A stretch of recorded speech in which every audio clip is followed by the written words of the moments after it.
to the third installment of Talk About Teens.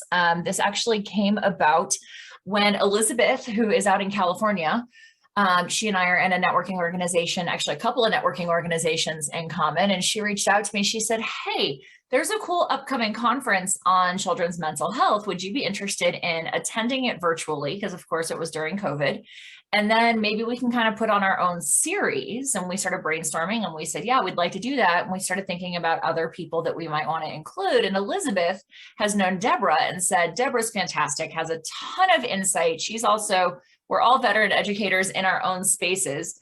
And so that's how this event came to be.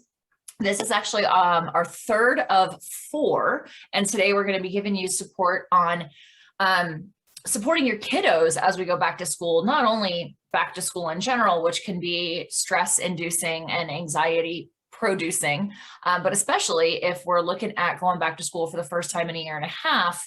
I know we've each got some feedback on that, but if you're also interested, our next event is going to support you in kind of going, all right, we're 1 quarter into the new school year. What do we do now? How do we make sure that our kids are on track? And so that's going to be on October 23rd, same times as today's event, depending on your time zone. And to register for that, if you haven't already, I did see that we had some folks go ahead and register for today's event and the October event. But if you haven't yet, you can just go right back to the same link at parenttweenconnection.com and click on the events or click on Talk About Teens. It'll get you there. So without further ado, our first presenter today is, I am convinced that she is a goddess among mortals because she has a vast experience in working with middle school children. And my estimation is that it seems like middle school is when the aliens take over the kids' bodies and you just kind of wonder what happened to my cute, adorable, cooperative, kind child. And Elisabeth taught them for decades. So she says, when you want to raise happy, healthy, and productive kids who are prepared for whatever life throws at them, Elisabeth is your go-to parenting coach and expert.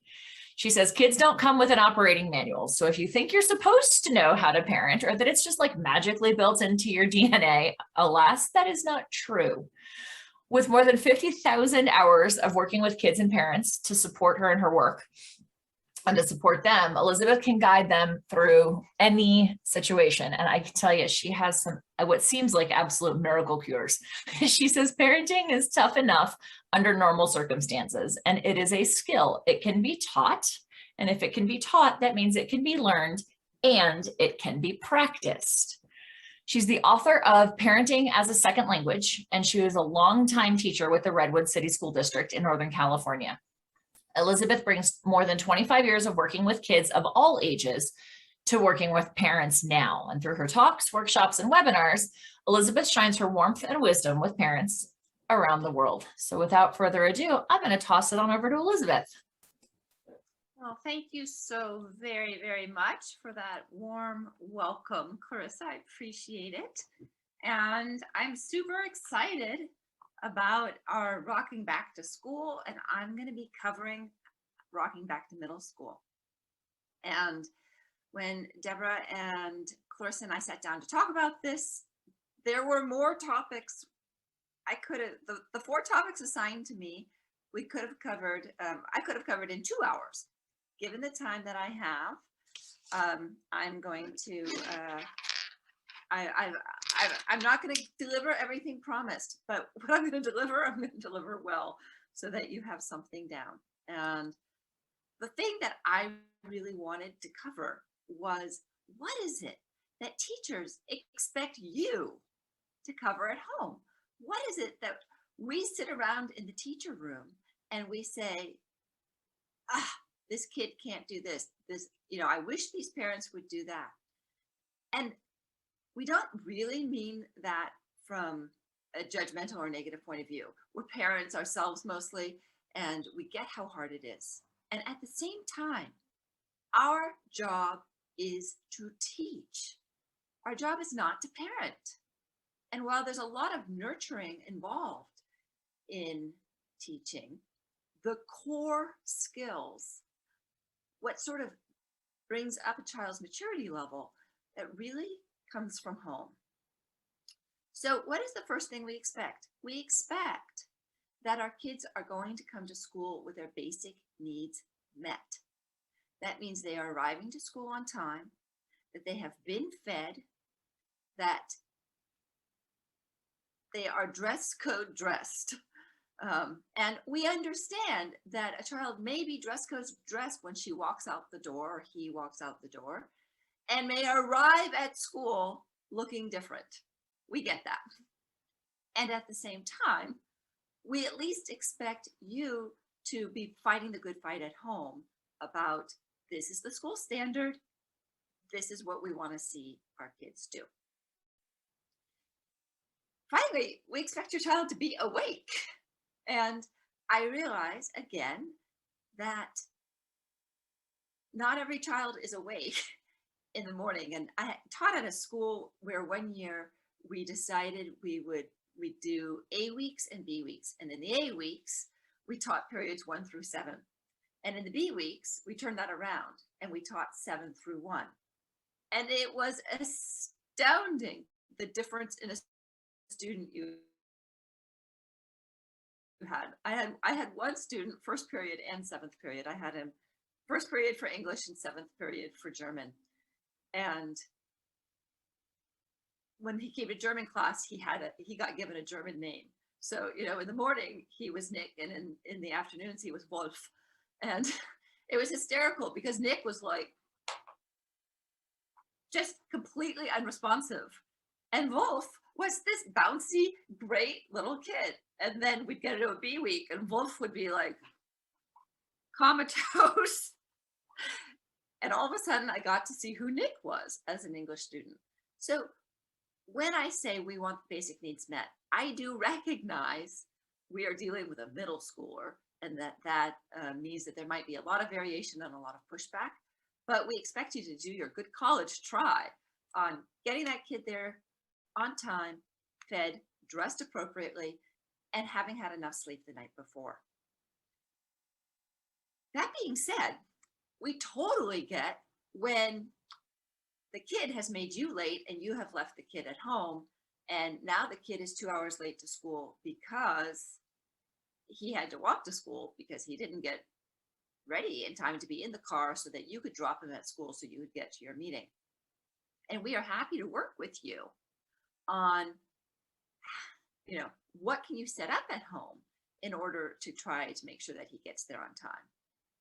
But it's still your job to get him there on time, fed, dressed, and awake. Okay, the other thing that we are happy to help build on, but we expect you to teach at home, is basic respect and consideration. Please, thank you, right? This is the oil that greases the wheel in life. And when you are enforcing that at home all the time, then kids bring that to school. And we're dealing with, 100 to 150 kids during the day, and it makes an enormous difference. Excuse me, Mrs. Stitt, may I please? Thank you, Mrs. Stitt. These are the things that help my day feel better. And when my day feels better, I am more present and ready to teach your child. And I'm ready to share everything that's great that I have to share with them. And again, I teach middle school, so I understand if your child is snarling at me. And at the same time, you can tell the kids who have that basic practice at home of that courtesy of please, thank you, excuse me. Yes, they have their snarly days, and we can forgive them their snarly days, but basically they are well-mannered kids. For example, they don't interrupt. And yes, I have children who are just irrepressible talkers, and they have to process everything by talking, and they have to talk, and they're excited. And I love that. And I understand that they are in process, and it might take them a few more years to learn how to sit in a meeting and not be irrepressible. but they need to at least have this awareness that it is rude to interrupt and that we need to listen to others. So, if I have kids who are like that, who have gone, I'm sorry, or like, oh, okay, I know they're working on it. And I know that it's something that their parents are working with them at home. It's not that they just feel that it's completely okay for me to be talking all the time whenever there's a thought in my head and it's coming out of my mouth. Cleaning up. How many of you have had that sign in the workplace that says, please clean up, your mother doesn't live here? Well, unless you are coming down and cleaning the classroom, I don't know a school in the nation that has adequate custodial time and money spent. My classroom is constantly just disgustingly dirty, like just dusty and awful. And if you want to come down with your dust mop and you want to spray and wax and wipe in my classroom, that's great. Your child can be as sloppy as he or she wants to be. Until that day, however, I would like you to teach your child to clean up after him or herself. You get something out, you put it away. You drop something on the floor, you pick it up. And this seems like no-brainer stuff. And it's like, and I know that for the parents who are here, I am probably preaching to the choir. But I do want you to be aware of the conversations that you can be having with your kids about how school is not home. And your teachers have expectations of how you're going to show up and how you are going to behave. And of course, taking care of resources is a big one. If you wouldn't write on your dining room table, don't write on my desks at school. If you wouldn't put your chewing gum underneath your dining room table, don't you dare put your chewing gum under your desk at school, right? If you want to do have a spit wad contest, great. Let's go have a spit wad contest at recess outside. Don't do spit wads on my ceiling. It's absolutely gross and disgusting, right? These are conversations worth having with your kids, that your teacher is there to teach. And she does not, she does not need to deal with all this stuff. Okay. The first two to me are just sort of like basic parenting. But this is one where often we don't teach our children to advocate for themselves, sort of for two reasons. One is because we fail to make the shift ourselves from elementary school to middle school. And we've been helping our little kids, and we've been supporting our little kids, and we've been going in and talking to our little kids' teachers. And it's really hard for us to know and to realize, like, okay, in order for my child to learn how to step forward and advocate for himself, I have to step way back. And how can you do that and not be fearful about it?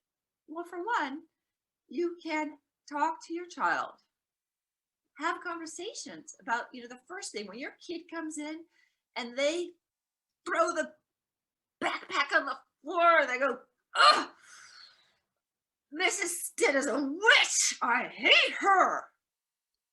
After everyone's taken a deep breath and maybe said kid has had a snack and you've calmed down at the table and you have totally listened to them and heard what went on today, eventually, I would like you to please ask them to consider the teacher's point of view, right?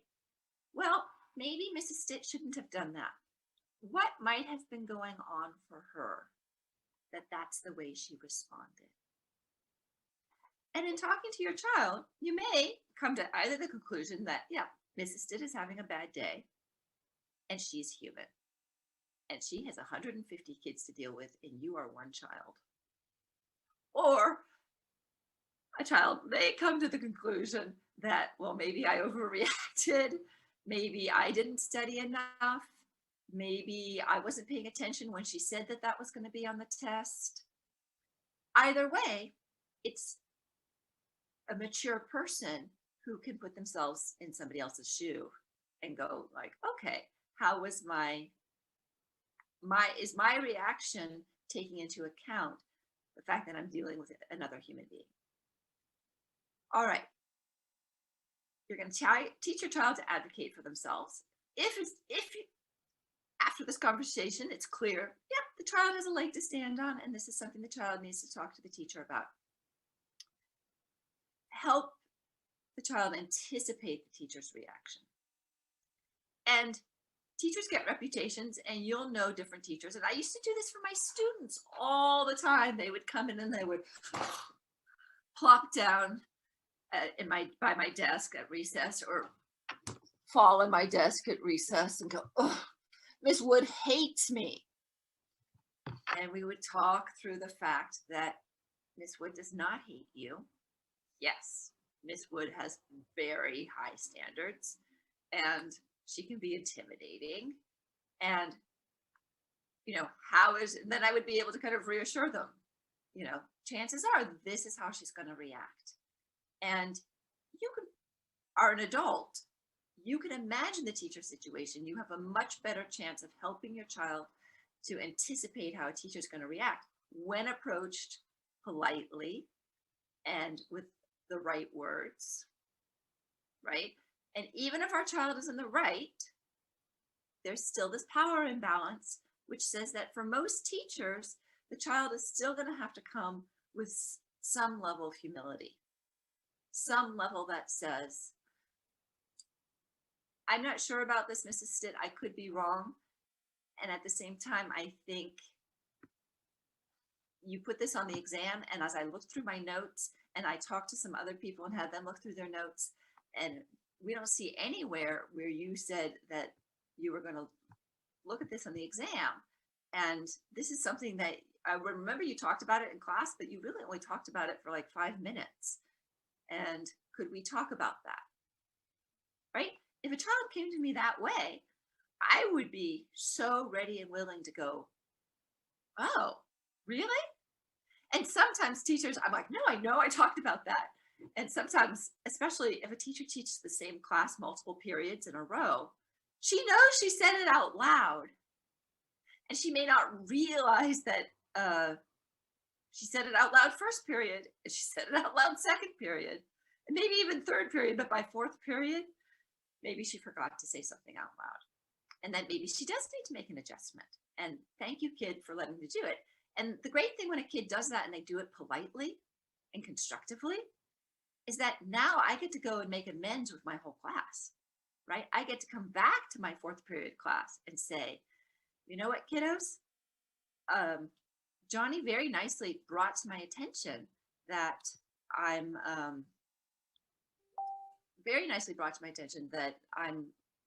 didn't actually prepare you guys for that. And even though it's on the test because everybody else got it, I'm going to readjust the point systems. I'm going to take that out of your points. Okay, practicing and role-playing this conversation. Kids are not going to be able to use effective communication right off the bat. They probably need to write it out. They probably need to role-play it with you, and you can do it both ways. You can be the teacher and have them be the kid, but you can also role play and model that language as the kid and have them react as the teacher. That can be useful because when they're the teacher and they're hearing how reasonable your language is, even if you tell them, okay, be the most difficult teacher you can be Mrs. Stitt at her worst, then you can, and I'm laughing my head now because Mrs. Stitt at her worst speaks German. Communication breaks down altogether. But imagine it. Then they get how does it feel to stand in both shoes? And then finally, and this is most critically important, at the middle school age, you cannot go behind your child's back. If you feel the time has come for you to step in and to talk to that teacher, you have to let your kid know. Lay it out, look, we've tried this. You tried to talk to the teacher. This still isn't happening. This needs to be corrected. It's time for me as the adult to step in and to support you. I am going to be writing an email to Mrs. Stitt. And especially if you're going to go to the principal, because you don't want Mrs. Stitt, again, she shouldn't do this, and hopefully she won't, but teachers are human. And you don't want her coming and getting mad at the kid because, your mother sent me quite a harsh email this morning. If the kid doesn't know, that's going to be a shock. So don't go behind your kid's back. Okay. Clarissa, are you keeping an eye on the time? Because my phone just fell down on the floor. About another 10 minutes or so. Okay. All right. So, in general, it is a parent's job to teach social emotional skills. We used to do much better at this, partly because we used to spend a lot more face-to-face time with our kids. Now, because mom and dad are both working, our kids are spending more time in childcare. And there are a lot of great things and great skills that your kids are picking up at childcare. And at the same time, they're not getting as much one adult child attention, which means you're not doing those little in the moment course corrections that used to maybe happen when a child was 2, 3, 4, 5, 6, 7, kind of coming in. So we used to be more present, both emotionally, because we weren't on our screen so much and we weren't trying to pretend to work. We weren't parenting in the middle of COVID. We weren't pretending to do a job and to also monitor our kids at the same time. So we were more responsive to our kids, and we were modeling and correcting along the way. One of the things that neuroscience has helped us to understand about emotional regulation, which is pretty cool, research in the last 10, 20 years, is that when we are calm and we can bring things down, we can help our child calm down. And calming down is a skill. And we can teach our child how to calm down. And if you have a 7th or 8th grader, 6th, 7th, 8th grader who is still,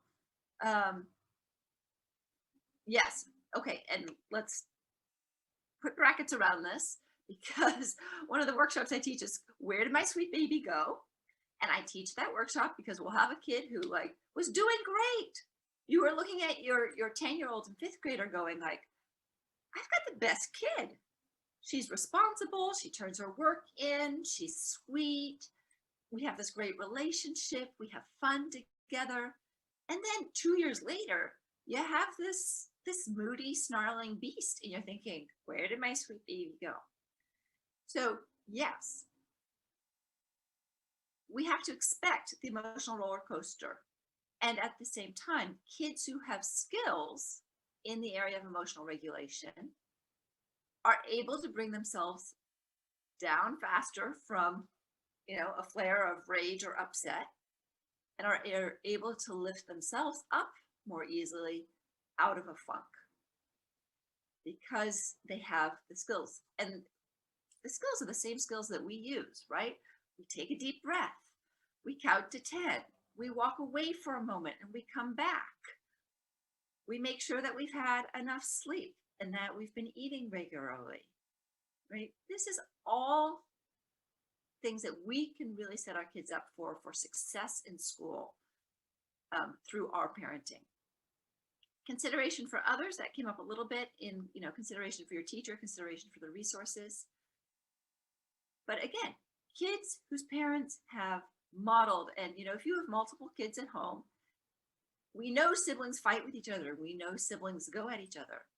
But there's so much that we can do as parents to help each child feel heard and understood, and to give them the language, help model and teach and practice the language so that they can express their emotions and their feelings, and help them move towards finding win-win solutions with each other. I can tell in a heartbeat which kids have that skill at home, because they are the kids who come into my classroom and who, when there's a conflict or a problem, are able, they have the language to talk the other kid down, to work with the other child and find another solution. All right, in general, caring, compassion, tolerance, patience. Kids who come to class with these skills come ready to focus on their academics and ready to learn and to move forward. When teachers have a whole classroom of those kids, the amount of academic progress that we can make is phenomenal. Like there's no stopping those kids because they are emotionally regulated. They have the social emotional skills to do teamwork, to borrow a pencil, to lend a pencil, to ask for help when they need it, to apologize if they said something which was, a little snarky or mean. And all of that means that we can get to learning and the academics. Okay, alongside our social emotional skills are executive functioning skills. And of course, academics demand very high levels of executive functioning. It's not the only place to learn executive functioning skills, however, right? When we ask our child to be organized with their own things at home, like I come through the door, there's a place where my jacket goes, where my backpack goes. I know what to do with my lunchbox and how to process it. I have a folder for my homework. I'm coming out. And probably it means that you have a system or an organization in your home for where do I find, where is there more toilet paper? Or where, you don't have just a junk drawer of kitchen utensils. There's some order, like kids can know, like, oh, like this is how you can tell if you're organized. If a child says, where's the this? You don't have to walk over and show them. You can describe to them where it is. Those skills translate. When you have those skills in your home, you can do it. They can do it with their academics. They can organize their notes. They can organize their assignments. And they can do it. All right, task initiation. This is so enormous. And if you've had the child who's waited until the last moment to start homework or to do something, you know how important this is. How can we train this at home? Well, one of my favorite ways is rather than telling our kids and nagging them of what to do, when we walk into a situation, we say, what needs to happen here? Right? Like the kitchen is a complete disaster. They made cookies and now the kitchen is a complete disaster. And rather than coming in and nagging and getting on their cases, I walk into the kitchen and I say, what needs to happen here? And I wait. Because when I don't jump in to start nagging or to problem solving, most kids are smart enough to look around and go like, don't worry, Mom, we are going to clean up. In which case I might say, that's great. I need to cook dinner. So by when do you need to have it happen? This might also happen by, again, when we train our kids to, if you see something like, we are a family, we work together. I did the shopping, the groceries came in, and then I had to take a call. When you walk through the kitchen and the groceries are sitting on the counter, what needs to happen? And again, this is part of our awareness that our kids at 11, 12, 13, they are intellectually and physically capable of doing any household chore we give them. Now, some we might need to still supervise, right? When they're cleaning out the gutters, we might still supervise. But basically, they are capable of doing it. So we want to train them to look around and to do what needs doing without being told. And this business is taking initiative. When I ask adults, if you had an intern, what would be the number one skill that you would want them to have? And what I hear, I live in Silicon Valley, and what I hear from people working in big companies in Silicon Valley who often have interns, is like, these kids are amazingly skilled and amazingly smart when you tell them exactly and precisely what to do. but they have almost no ability to look around and see that something needs to be done and to say like, oh, well, while you were on your call, I saw that needed to be done, and so I did it. Even if they do something wrong, bosses would rather see them take initiative and get started with something. So that one is enormous. Put a star by that one.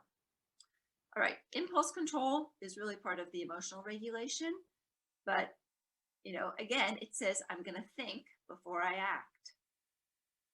Mental flexibility is a skill we need for learning, because we need to be able to problem solve. We need to be able to look at things from a different direction, right? If I've got a difficult math problem and I go down this path and I keep hitting the same stopping point, I need to have the mental flexibility to step around and go, what's a different way that I could approach this problem?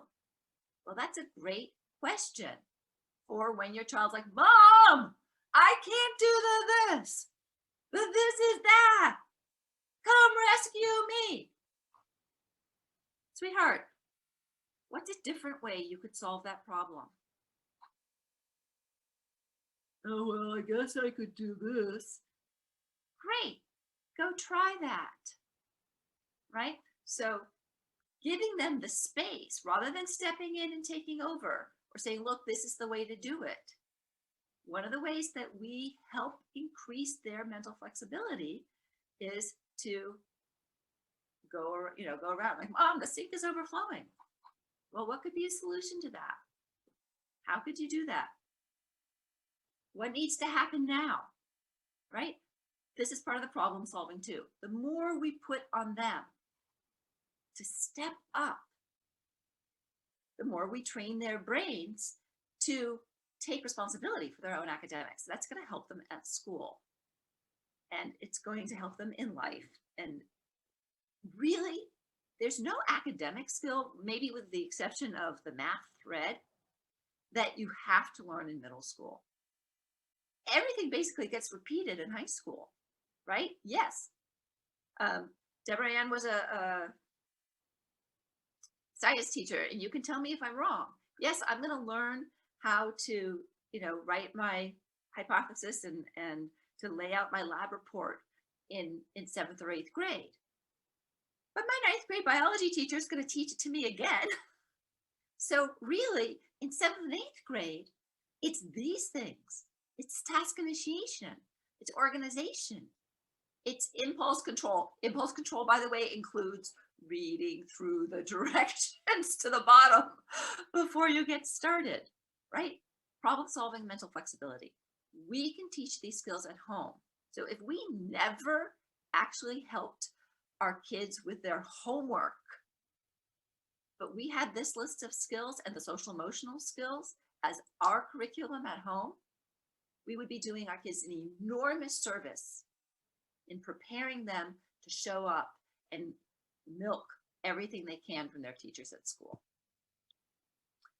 Okay, really quickly. I'm just going to walk through this and say these things. How to talk so your child's teacher will listen, and so that your child's teacher will talk. And in middle school, this really means how to talk so that your child's teacher will listen to your child and talk to your child in a constructive way. All right, first of all, please remind your kids, we're all on the same page here, sweetheart. Mrs. Stitt and I, we all want what is best for you, right? We may have different views about how to go about it, but we want the same way. Teachers are people too. Yeah, we are not automatons. We do not come to class and perform and come across the same way every day. I would suggest that probably teachers have a great deal more patience than your average population, but we have up days and down days. And hopefully as teachers, we're giving our kids grace, and we want our kids to give us grace as well. All right, data is your friend. When you do actually come to a teacher, it's really useful to have data. So like one of the things that I don't think teachers do a very good job at is they don't do a very good job in calculating how long homework is going to take kids. And so you can provide data for that by having your kid. Now at my school, 7th graders were supposed to work 25 minutes per academic subject. And so I would tell at back to school night, I would say, have your kid put a timer on and have them put a line across at 25 minutes when the timer goes off, put a line across wherever they are in their work. And if you want to sign that and have the kid turn that in, I will give them full credit for whatever they got right, because I need calibration. I need to know how long it's taking stuff. And it helps me to see, not only does it help me to see where I haven't taught a concept well enough, or where I've expected too much or too little, right? If not a single paper comes back with a line, then I know that, like, oh, this was super easy. You guys got off easy last night. I could up the ante a little here. But when I get a lot of lines back, I can go like, okay, this was too much. I gave you too big of a chunk, and then I can recalibrate. So when you can come to a teacher and say, or the other way you could do this is to just record, how long did it take to do English every night? How long did it take to do math every night? And then it also is great because then you can have a conversation with your kid about, math just takes you longer. And that does mean that I know the rule is to stop after 25 minutes for math, but you took 15 minutes on English and 15 minutes on social studies. So you have some time to give to math, and that's your weak point. So we're going to give it. And then finally, practice effective communication. We want to model it for our kids. We want to be polite. We want to be constructive. We want to be clear. We want to be mature adults. And I'm sorry when you run into that teacher who does not give you that same maturity and respect in return. Still, I want you to model it for your kids. Okay, finally, if the relationship breaks down, before you go to the principal, give the teacher the respect. This is just like not going behind your kid's back. Don't go behind the teacher's back. Let the teacher know. Right? We've been doing this back and forth, and let the teacher know. It appears that we are having a hard time reaching a solution on our own for this. Is it time to reach out to the principal for support? And if the teacher says no, and you say, all right, well, what can we do to change this? And you still can't change something, then just let the parent know, the teacher know. Mrs. Stitt, I'm writing to you today to let you know that I'm going to be having a meeting with Mrs. Davis about the situation we've been working on. Respectfully. Okay, because that keeps you in the right, and that keeps you in a constructive place. Okay, I must be out of time. Am I, Carissa? Okay. Yes, so, my friend. Yep, I'm going to read it. Train your child to communicate. Don't email your teacher behind your back. This is an excellent, fantastic time for your child to fail. And I could have talked 20 minutes about the benefits of letting your kid fail. So just take my word for it. And then if the child misbehaves, then help them make amends. Help teach them how to repair the relationship. All right, thank you very much. And this, right. I love this. Okay, major failure here. This blog is not yet posted, but I promise I will post this blog by the end of the day. And if you want to read my views on how to motivate your student, which is another issue which comes up a lot in middle school, it will be there for you. Awesome. All right, so we're going to go ahead. We're going to take about a 5-minute restroom break, caffeination break, hydration break, whatever we need break. And then we're going to come back. Does anybody have any questions though? Oh, good point. Anybody have any questions for Elisabeth? I think I had a couple. One was like, I mean, I know these things, and I'm pretty much coming to this course with this in mind for my son's school. I'm on the PTSA, and I'm supposed to put together like a session to welcome the new parents, and I needed ideas to help them. But it's like, I see this every year. I see this every year. This is my second time going through with the middle school, because I have an older son and I have a younger son. And I feel like parents don't know that they're supposed to do these things. So how do you get through to the parent? Like, how do you explain this to them without them getting upset? Well, I mean, Cindy, the first thought that pops into my mind is if you want me to come talk to your PTA, I would be more than happy to, and I promise I can do it faster. You guys, I really apologize. Normally I have my timer right up and it fell. So then I went on and on and on. But I would be, you know, if you want me to consolidate this to like 10 minutes or 20 minutes at a PTA meeting, I would be happy to do it. If you would like to use my slides, Cindy, and go through it yourself, you're more than welcome. I'm happy to send you my slides. Just email me. I mean, it seems like no-brainer information. It does, but I feel like parents come in and go, you know, I feel like they're like overprotecting their child. They're saying, there's nothing wrong with my kid. My kid is the best. And, you know, how can you possibly say that my child did all this wrong? This is not my child. My child is an angel.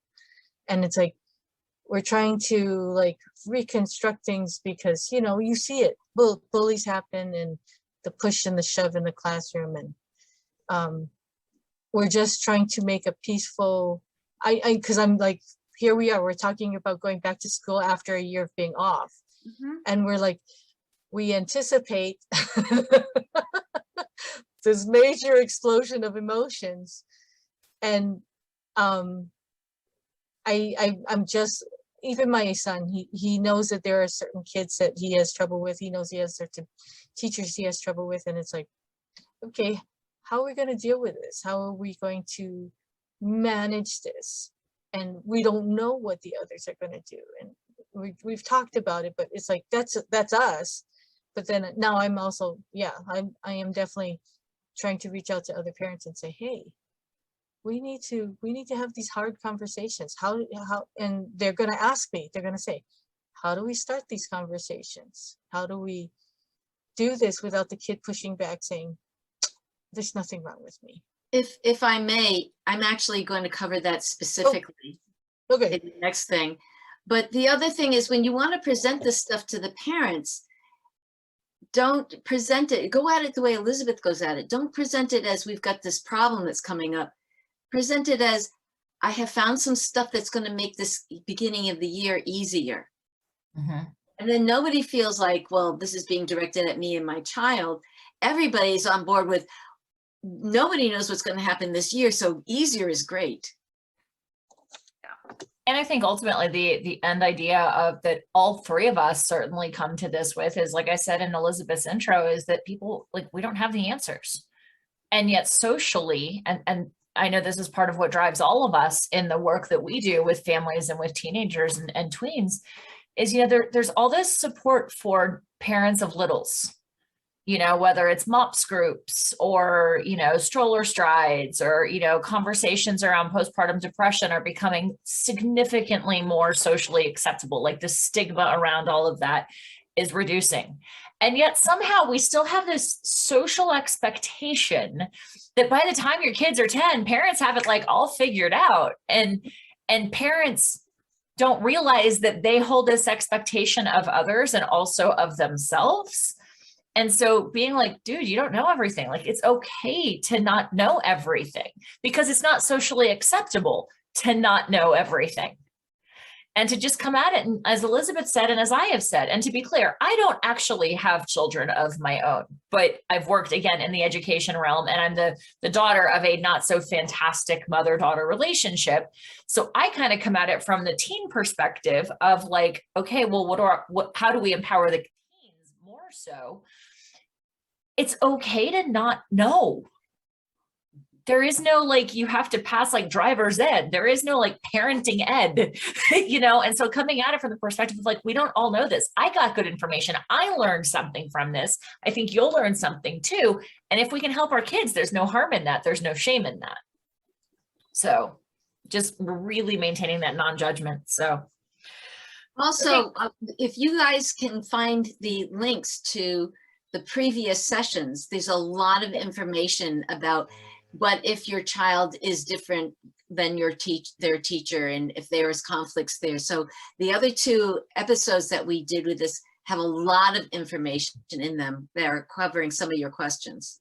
I'll find them and I'll make sure that we also send them out in the follow-up email with when this goes up.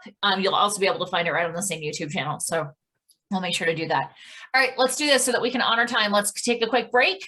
I have 9:50 Mountain Time, 11:50 Eastern, so we'll take a 5-minute break, and Deborah will be on talking about supporting folks in the transition to early high school.